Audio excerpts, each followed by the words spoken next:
আসসালামু আলাইকুম। আশা করি সবাই অনেক ভালো আছেন।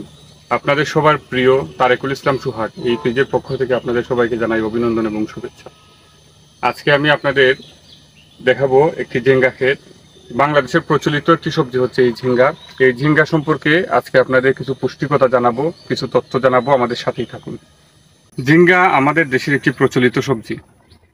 এটি ভাজি করে খাওয়া যায়, তরকারি খাওয়া যায় অথবা ভর্তা করেও খেতে পারেন। এতে রয়েছে দারুণ পুষ্টি। এতে থাকা vitamin C, riboflavin, zinc, iron, thiamine, magnesium আমাদের শরীরের জন্য খুবই উপকারী। তাছাড়া এই ঝিঙ্গা আমাদের রক্ত দূষণ কমাতে সাহায্য করে। এই ঝিঙ্গা যকৃতের জন্য খুবই উপকারী। অ্যাসিডিটি কমাতে সাহায্য করে এবং অ্যাসিডিটির কারণে যে আলসারের ঘা হয় সেই ঘা নিরাময়ে সাহায্য করে।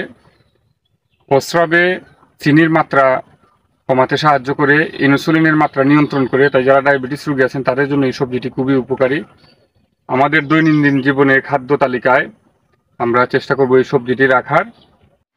আজকে এ পর্যন্তই। সবাই ভালো থাকবেন। ভিডিওটি বেশি বেশি শেয়ার দিবেন। ধন্যবাদ সবাই।